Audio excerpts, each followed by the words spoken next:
Nós estamos estudando. Qual é a carta que nós estamos estudando à noite?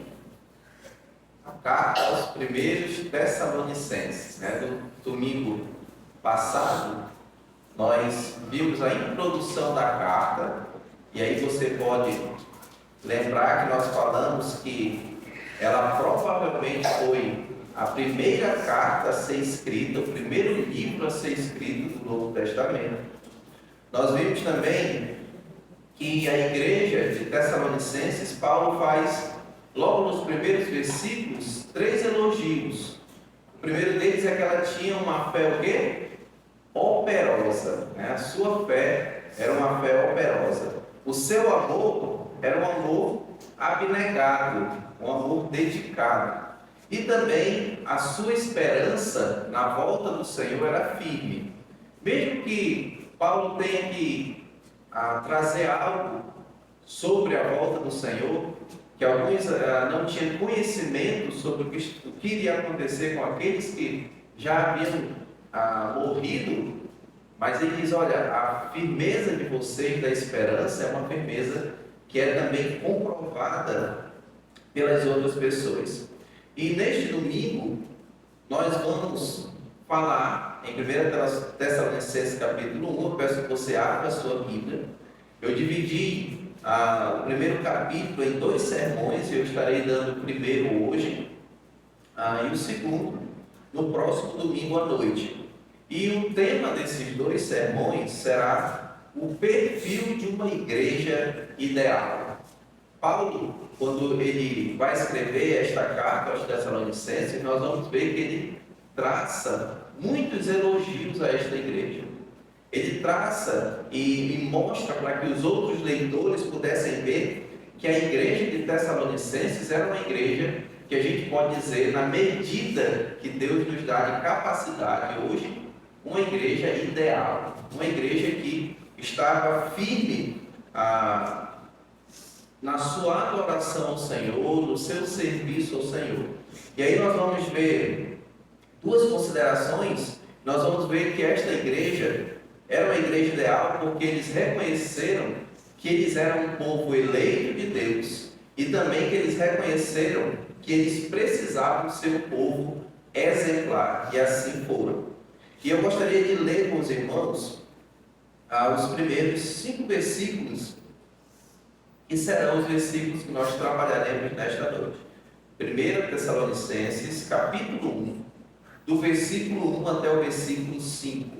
Diz assim: Paulo, Silvano e Timóteo, a igreja dos Tessalonicenses, em Deus Pai e no Senhor Jesus Cristo. Que a graça e a paz estejam com vocês. Sempre damos graças a Deus por todos vocês, fazendo menção de vocês em nossas orações, e sem cessar, lembrando-nos diante do nosso Deus e Pai, da operosidade da fé que vocês têm, da dedicação do amor de vocês e da firmeza da esperança que têm em nosso Senhor Jesus Cristo. Sabemos, irmãos amados por Deus, que Ele os escolheu, porque o nosso Evangelho não chegou a vocês somente em palavra, mas também em poder, no Espírito Santo e em plena convicção. E vocês sabem muito bem qual foi o nosso modo de agir entre vocês, para o próprio bem de vocês. Vamos orar ao Senhor. Senhor nosso Deus, nós te pedimos neste momento que o Senhor possa estar instruindo, Senhor, as nossas vidas. Em nome de Jesus. Amém. Você com certeza já ouviu essa ilustração que eu vou contar, ou uma ilustração muito parecida com esta, de uma certa pessoa que pulava de igreja para outra com muitos problemas, e certo dia ela conhece uma igreja e aí diz para os outros: olha, eu conheci uma igreja que ela é perfeita e é nela que eu vou ficar. E aí as pessoas dizem: olha, não faça isso, né? Porque se você for para essa igreja, ela não será mais perfeita. Irmãos, nós não poderemos ser perfeitos. O nosso convívio também não será perfeito como uma linha, né, que não tem nenhuma variação. Nós somos humanos, nós ainda temos a tendência de pecar e ainda pecaremos, né, alguns mais do que outros, mas todos nós pecaremos.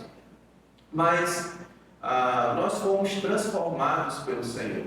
Nós, crentes em Cristo Jesus, que já temos o Espírito Santo no nosso coração, nós vivemos em uma novidade de vida, na qual o pecado, que Paulo em outra carta diz que tão fortemente nos assedia, ele deve ser vencido. E aí eu já disse aos irmãos que nós só poderemos vencer os pecados se nós tivermos a palavra de Deus gravada em nossos corações. Por isso que eu sempre digo aos irmãos a importância de nós estarmos sempre aprendendo da palavra do Senhor, sempre, diariamente, lendo os ensinamentos do Senhor, para que a nossa mente, o nosso coração, as nossas vontades sejam assim dirigidas pela palavra do Senhor. Porque se nós estivermos gastando tempo com outras coisas, enchendo a nossa mente desses enganos que tem neste mundo, quando Satanás nos tentar, e ele fala isso, né, e ele está fazendo isso conosco, ele terá vitória, porque a nossa mente estará com as coisas deste mundo. Agora, se nós guardarmos a palavra de Deus no nosso coração, nós vamos nos manter firmes. Mas, irmãos, quando a gente lê a primeira epístola aos Tessalonicenses, nós conseguimos ver Paulo bem satisfeito em escrever a esta igreja. Paulo estava feliz, né? Eu falei na semana passada que ele passou pouco tempo com os Tessalonicenses, assim que ele inicia esse trabalho, e por conta disso, ele envia Timóteo para que Timóteo visse o que estava acontecendo, né? Paulo também já tinha ouvido o que estava acontecendo com aquela igreja, e Timóteo foi ver se tudo aquilo que estava falando era verdade. E quando Timóteo chega e diz assim: olha, tudo que estão falando daquela igreja de bom é verdade, eu vi isso acontecer lá dentro. E Paulo assim usa os primeiros versículos do primeiro capítulo para incentivar a igreja, para dizer: olha, eu sou grato a Deus pela operosidade da vossa fé, pelo amor de vocês que vocês têm demonstrado e também pela firme esperança de vocês. Mas Paulo usa também do versículo 1 até o versículo 4 para mostrar àquela igreja que não foi por acaso que eles se tornaram servos do Senhor. Não é por acaso que eu e você também um dia fomos redimidos pelo Senhor. Ou se você ainda não é redimido, que um dia você será redimido, e pode ser que seja hoje. Não é por acaso. A Bíblia nos ensina que o povo de Deus é um povo eleito. É um povo que, de antemão, que primeiramente, antes mesmo de Deus ter criado o ser humano, ele já tinha escolhido um povo que seria seu, de propriedade exclusiva sua. Um povo que a gente pode dizer que foi chamado para fora deste mundo, né? O termo que é usado é este, né? Chamados para fora, a eclesia. Então, nós como servos do Senhor, e Paulo querendo lembrar isso a eles, né? Dizendo: olha, nós temos visto muitas virtudes em vocês, e eu quero dizer que essas virtudes, elas vêm do Senhor. Essas virtudes procedem do Senhor, e elas procedem do Senhor porque vocês foram um povo eleitos do Senhor. Se você já leu João capítulo 17, na oração sacerdotal do Senhor Jesus Cristo, se você ainda não leu esse texto, eu sugiro que você marque na sua Bíblia, você escreva, para quando você chegar em casa você ler esse texto, em João capítulo 17. Em João capítulo 17, Jesus faz pelo menos 7 vezes menção de que o Pai tinha dado a ele o povo, que todos aqueles a quem o Senhor tinha dado a ele tinha guardado, que ele estava confortando, e que um dia aqueles estariam com ele. E Paulo também declara bem fortemente a questão da eleição, muitos anos depois de 1 Tessalonicenses, quando ele escreve a carta aos Romanos. E aí ele vai gastar um tempo maior para mostrar como foi e por que foi que aconteceu esta eleição. Eu quero dizer para você que, enquanto nós estivermos vivendo aqui na terra, nós não teremos a capacidade de entender este conceito por completo, como outros conceitos, como trindade, como outros conceitos. Nós não vamos conhecer por completo, mas nós entendemos segundo que a palavra nos diz, que a palavra de Deus nos diz, que nós fomos eleitos pelo Senhor.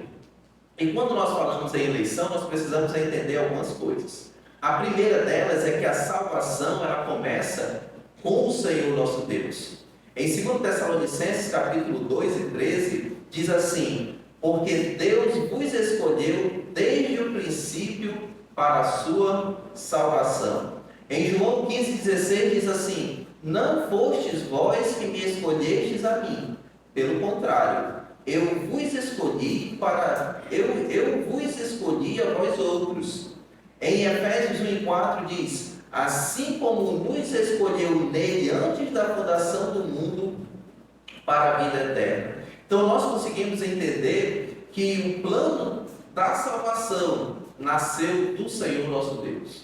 Mesmo que a gente seja responsável em se arrepender, responsável em dizer: olha, eu aceito o Senhor, eu quero segui-lo. O Senhor fez isso muito antes. O Senhor nos amou, o Senhor nos escolheu.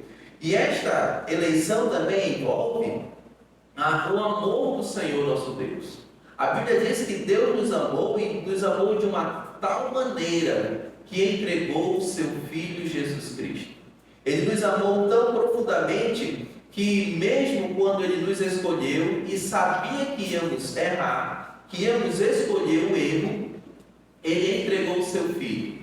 Em Romanos 5,8 diz: Deus prova o seu próprio amor para conosco, pelo fato de ter Cristo morrido por nós, sendo nós ainda pecadores. Então nós vemos o amor de Deus ao ponto de entregar o seu próprio Filho para nos salvar. Mas nós vemos também no processo da eleição, naquilo que envolve a eleição, ela também envolve a fé em Jesus Cristo.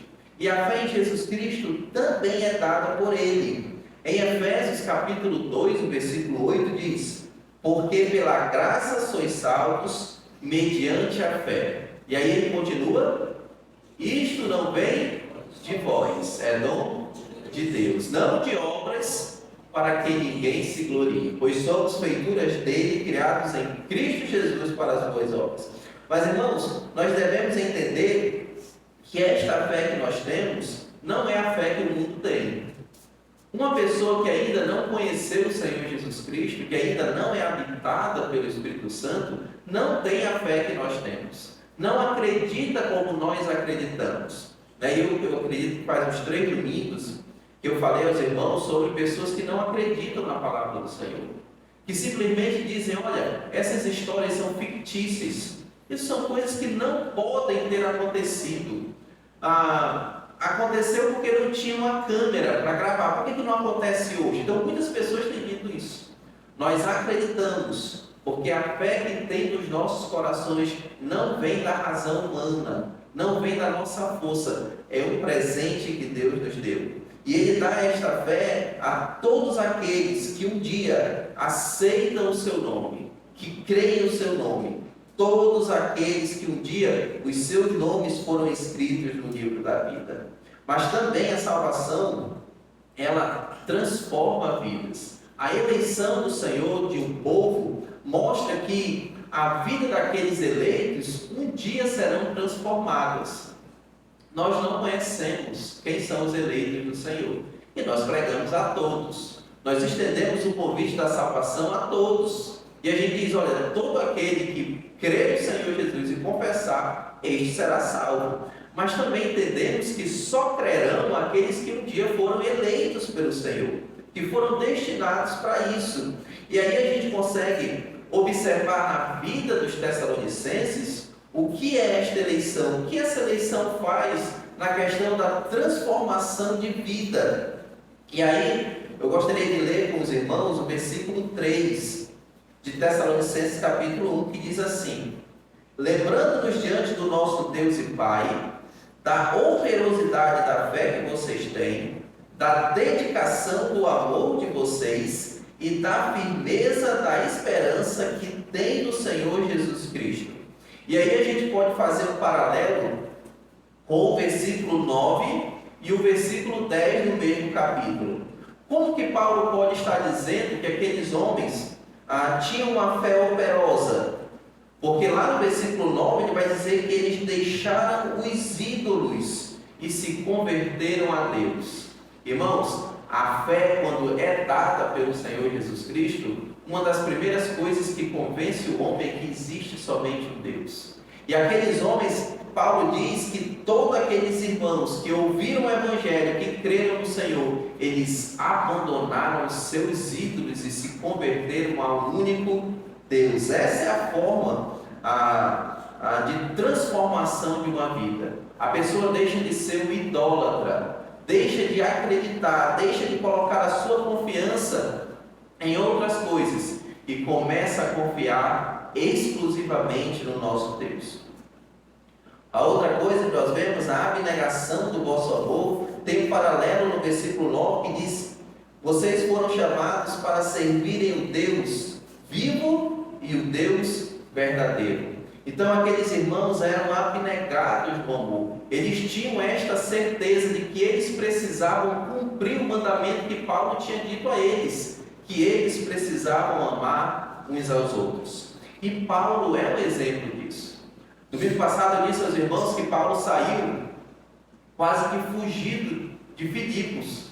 E aí quando ele sai dali por conta da perseguição, e ele tem aquela visão e diz assim: passa para cá, para Macedônia, e ele atravessa a Macedônia. Ele poderia muito bem dizer: olha, eu vou dar um tempo, as pessoas estão me perseguindo, então eu vou ficar aqui escondido. Mas é isso que acontece? Não. 3 sábados ele está na sinagoga, está pregando a palavra do Senhor, está mostrando que nós devemos amar uns aos outros. E aquela igreja usou isso como exemplo. Pegou este amor que Paulo tinha pelos perdidos e começou também a ter o amor mútuo e também amar os perdidos. E Paulo diz no versículo 3 também a firmeza da vossa esperança. Lá no versículo 10 ele diz que os tessalonicenses estavam aguardando do céu o seu Filho Jesus Cristo. Então, irmãos, esta igreja nos mostra que quando nós somos realmente salvos, deve acontecer uma transformação real em nossas vidas. Nós precisamos ter uma fé. Nós não precisamos e não devemos viver apenas de palavra, e eu dei já alguns exemplos sobre isso com os irmãos. Nós precisamos ter uma fé operosa, nós precisamos fazer. E a carta de Tiago é uma carta que demonstra e que mostra e comprova para a gente que uma fé sem obra ela é morta, que as obras são a confirmação da fé que nós temos.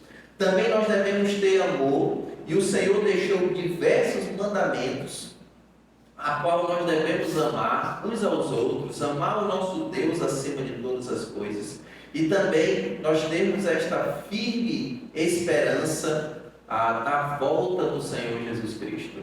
Hoje pela manhã nós tomamos a ceia do Senhor, e lá na ceia, nós, quando cumprimos esta ordenança, nós dizemos: Senhor, nós acreditamos que o Senhor vai vir. Nós acreditamos e estamos ansiosos pela sua vinda. E eu não sei quantos de vocês estão ansiosos pela vinda do Senhor. Eu não sei quantos vocês têm orado para que Cristo venha e venha o mais rápido possível. Eu posso afirmar para vocês que muitos crentes do passado fizeram isso. Muitos crentes do passado, assim como Paulo, há 2000 anos atrás, estava pedindo e querendo que Cristo ainda voltasse na sua geração. E aí eu quero dizer para você que esta esperança, ela também é viva nos nossos corações ainda hoje. Todo crente em Cristo Jesus tem esta esperança. A segunda consideração que eu gostaria de deixar nesta noite é que, além de ser um povo eleito, o povo dos Tessalonicenses, também a igreja hoje, ela é também um povo exemplar. Desde o início da igreja, e até mesmo desta carta aos Tessalonicenses, Paulo começa elogiando e dizendo que ele era grato a Deus por tão grande exemplo que essa igreja estava dando. Esta igreja deu um exemplo, não somente ali próximo, mas a Bíblia vai dizer que nos locais que estavam mais distantes um pouco, eles estavam ouvindo sobre o que aconteceu ali. Eles ouviram que aquele povo que nunca tinha ouvido o cristianismo, eles receberam o cristianismo, e não apenas receberam, mas eles deixaram seus ídolos e se converteram ao Senhor. Este é um grande exemplo. E o primeiro grande exemplo que eu quero deixar nesta noite aos irmãos é que um crente verdadeiro, ele recebe a palavra do Senhor. Olha o que diz no versículo 5. Porque o nosso evangelho não chegou a vocês somente em palavra, mas também em poder. Então eles receberam esta palavra. O evangelho que Paulo pregou não era algo mais do que Cristo morreu pelos nossos pecados e ressuscitou no terceiro dia, e foi ao céu, e um dia voltará para buscar a sua igreja. E eles ouviram este evangelho, e muitos gentios creram naquilo, e alguns também judeus creram naquilo que poderia salvar as suas vidas. Eles receberam esta palavra no seu coração e começaram a obedecer a esta palavra. E a pergunta que eu faço a você: você tem recebido a palavra de Deus no seu coração? Ou ela tem entrado por um lado e tem saído por outro? Ou você tem ouvido a palavra de Deus e retido e cumprido aquilo que ela diz? Irmãos, nós precisamos receber a palavra do Senhor, receber esta palavra que tem poder de transformar as vidas, de transformar alguém que estava destinado à ira do Senhor para estar no seu eterno amor, diante de toda a eternidade. Mas, irmãos, este povo exemplar, além de receber a palavra, a Bíblia diz que eles seguiram os seus líderes espirituais. Olha o que diz no versículo 6, a primeira parte: e vocês se tornaram nossos imitadores e do Senhor. Quando este termo imitadores foi escrito, ele indica que não apenas eles aceitaram a mensagem daquele que estava pregando, como eles também receberam e começaram a imitar aquele a quem estava pregando. E aí você pode pensar: quem é que estava pregando a eles? Será que eu posso imitar este homem que estava pregando a eles? E eu posso dizer para você que ele mesmo, em uma das suas cartas, disse: sede, pois, meus imitadores, como eu sou de Cristo Jesus. Será que hoje você poderia ter esta autoridade de dizer: olha, seja meu imitador, como eu sou de Cristo? Será que a igreja de Cristo, a igreja cristã, pode estar fazendo isso? Será que os nossos líderes podem estar fazendo isso? Não apenas de boca, mas vivendo uma vida mesmo imitando o Senhor nosso Deus?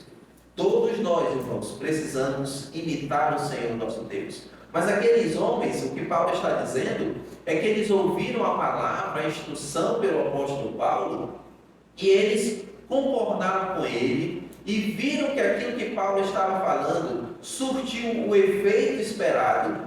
E assim eles receberam com alegria a palavra e também o pregador.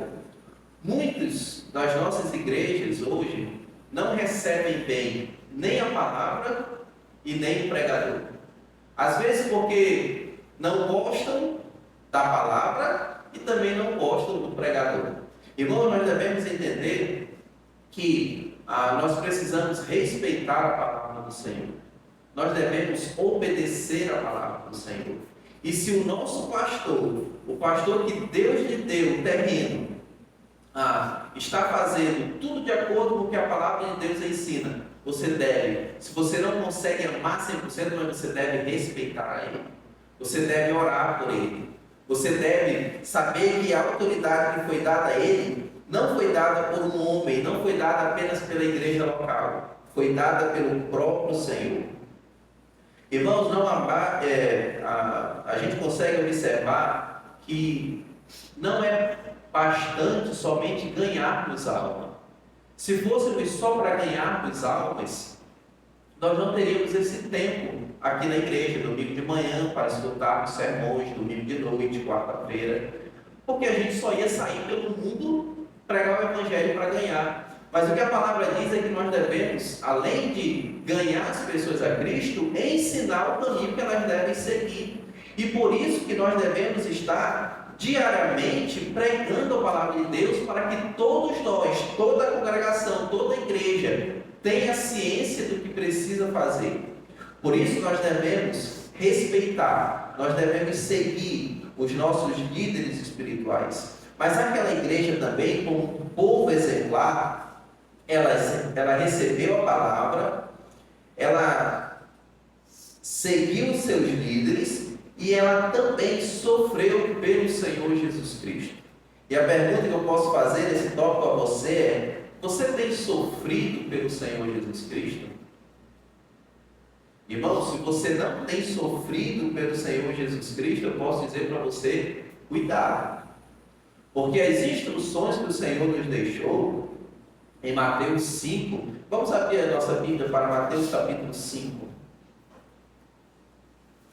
Mateus capítulo 5, do versículo 11, versículo 12, diz assim: bem-aventurados serão vocês quando por minha causa os insultarem e os perseguirem, e mentindo disserem todo mal contra vocês. Alegrem-se e exultem, porque é grande a sua recompensa dos céus, pois assim perseguiram os profetas que viveram antes de vocês. Irmãos, o que Jesus está dizendo é que assim como o povo de Deus foi perseguido anteriormente, nós também seríamos. E será que você tem sofrido por ser um cristão? Ontem o irmão Vitor falou muito a respeito disso. Será que você tem sido identificado como crente no seu local de trabalho, na sua escola? Será que as pessoas têm olhado para você e têm até falado coisas inconvenientes para você, porque você é diferente, porque o seu modo de falar é diferente, porque o seu modo de vestir é diferente, o seu modo de tratar os outros é diferente? Será que tem acontecido isso? Será que você tem sofrido por isso, ou você tem sido mais um no meio da multidão? Abra sua Bíblia, algumas páginas mais na frente, em João 16 e o versículo 33. João capítulo 16 e o versículo 33. Parte B deste versículo. No mundo tereis aflições, mas tenham coragem, eu venci o mundo. O que estava acontecendo na igreja dos Tessalonicenses era uma grande perseguição. Pessoas estavam sendo jogadas dentro de uma cadeia. Pessoas tinham que pagar fiança para poder saírem da prisão. Mas aqueles homens não venderam a sua fé, não denegriram a sua fé, continuaram firmes. Eles, como um povo exemplar, sofreram por amor ao Senhor Jesus Cristo. Irmãos, a nossa fé, ela é provada. E ela é provada quase que constantemente. Nós precisamos, em todas as nossas ações, sermos servos fiéis ao Senhor. Como é bom, irmãos, como será louvável quando Deus nos encontrar e dizer: servo bom e fiel. Você lembra dessa parábola que Jesus contou? O que ele disse? Foste fiel no pouco, e sobre o muito te colocarei. Irmãos, que palavra boa! Mas as pessoas que foram infiéis, a palavra foi dura. Por isso, como crentes verdadeiros, nós precisamos sofrer pelo Senhor Jesus Cristo. E esta igreja é um exemplo de sofrimento por Cristo. E a última que eu gostaria de deixar aos irmãos nesta noite é que eles foram exemplares em receberem a palavra, em seguirem os seus líderes, em sofrerem por Cristo e também em encorajar todas as outras igrejas. A fé que aqueles homens tinham, a forma de que eles viviam, isso motivou outras igrejas. Os cristãos, irmãos, nós como crentes, nós precisamos ser alguém que tem ânimo, alguém que vive uma vida debaixo da direção do Senhor, com fé, amor e esperança. Essas três palavras parecem tão simples, mas essas palavras são difíceis de serem vividas. Elas só podem ser vividas se você realmente estiver servindo o Senhor nosso Deus. Paulo ele usou as igrejas da Macedônia como estímulo para outras igrejas. Quando Paulo chega em Corinto, ou envia sua carta à igreja de Corinto, ele lembra do que os tessalonicenses fizeram. Ele lembra do que aquelas igrejas na Macedônia fizeram, que eles estavam, mesmo sem ter muito, mas eles estavam contribuindo para o avanço do Evangelho com as suas ofertas. E ele encoraja dizendo: aquelas igrejas, elas são exemplos que devem ser seguidas. Irmãos, eu quero terminar dizendo aos irmãos que nós, como igreja do Senhor Jesus Cristo, nós devemos ser exemplos a serem seguidos. Seria muito notável se todos nós fôssemos bons exemplos. Mas eu sei que nem todos são. Eu sei que nem todos podem dizer assim: olha, minha vida toda é um exemplo de santidade, de dedicação ao Senhor Jesus Cristo. Eu deixei tudo para trás, né? Assim como essa igreja fez. Eu deixei os ídolos e me converti ao Senhor. Você pode não estar deixando muitas coisas, mas eu quero fazer um convite a você. Seja um exemplo. Seja um servo fiel ao Senhor. Seja alguém comprometido com a sua palavra. Seja alguém comprometido em estar todos os cultos na igreja, em toda oportunidade, ouvir o Evangelho do Senhor, ouvir a palavra do Senhor para você estar crescendo em conhecimento. Seja alguém que esteja se importando com os outros, vendo as aflições dos outros, e não apenas vendo, mas amando, se colocando no lugar, ajudando aqueles que precisam, orando por aqueles que estão precisando. Nós todos precisamos de oração. Será que você tem dedicado em orar pelos irmãos da igreja? Será que você tem dedicado a saber o que o irmão está passando? Qual é a sua dificuldade? Será que você tem também tido a oportunidade de ajudar financeiramente os irmãos que estão passando por dificuldades? Irmãos, isto deve ser algo real em nossas vidas. A nossa igreja deve ser um exemplo, assim como a igreja dos Tessalonicenses foram. Que nós possamos sermos vistos pelos outros, assim como a igreja de 1 Tessalonicenses foi vista. Assim como a igreja em Tessalônica foi vista.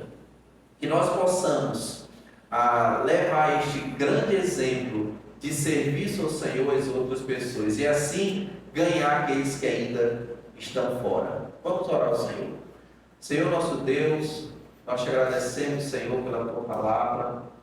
Nós te agradecemos, Senhor, porque nós reconhecemos que tudo de bom que vem de nós, veio da parte de Ti. E nós agradecemos porque no meio de tantas pessoas o Senhor nos escolheu.